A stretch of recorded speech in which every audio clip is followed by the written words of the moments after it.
बगलामुखी की रहस्यमयी कथा, जब मौन में जन्मी विजय। सृष्टि के आरंभिक युग में जब समय अपनी मर्यादा भूलने लगा था, तब ब्रह्मांड के संतुलन पर गहरा संकट आ खड़ा हुआ। दिशाएं डगमगाने लगी, देवताओं के मंत्र प्रभावहीन होने लगे और सत्य की ध्वनि जैसे मौन में डूबने लगी। उसी अराजकता के बीच एक शक्तिशाली असुर दंतवाक ने ब्रह्मा जी के दिव्य ग्रंथ का अपहरण कर लिया। उस ग्रंथ में सृष्टि का विधान, वाणी की शक्ति और धर्म का मूल रहस्य अंकित था।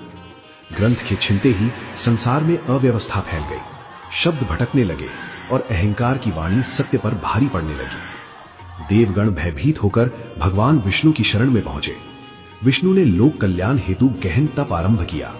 उनके तप से प्रसन्न होकर हल्दी सरिता के तट पर पीत प्रकाश का अद्भुत विस्फोट हुआ।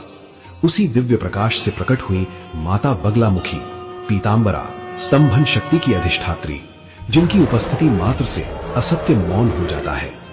मां ने बगुले का रूप धारण किया, शांत, स्थिर और अडिग। जब दंतवाक अपने अहंकार में गर्जना कर रहा था, तभी मां ने उसकी जीभ पकड़ ली। उसकी वाणी क्षण भर में स्तंभित हो गई। जो शब्द संसार को भ्रमित कर रहे थे, वे उसी पल निष्क्रिय हो गए। असत्य मौन हुआ और सत्य पुनः प्रतिष्ठित हुआ। इस प्रकार मां बगलामुखी ने सृष्टि के संतुलन की रक्षा की और देवताओं को भय से मुक्त किया। युग बदले पर मां की महिमा अक्षुण्य रही। द्वापर युग में अज्ञातवास के कठिन समय में पांडवों को श्री कृष्ण ने मां बगलामुखी की साधना का मार्ग दिखाया। अर्जुन को लक्ष्य पर अडिग रहने की शक्ति मिली और भीम को अपराजेय बल प्राप्त हुआ। शत्रुओं की योजनाएं बिना युद्ध के ही विफल होने लगी, क्योंकि जहां मां की कृपा होती है, वहां षड्यंत्र स्वयं स्तंभित हो जाते हैं। त्रेता युग में लंका विजय से पूर्व मर्यादा पुरुषोत्तम श्री राम ने भी मां की आराधना की। ये पूजा केवल युद्ध जय के लिए नहीं, बल्कि धर्म की स्थापना के लिए थी।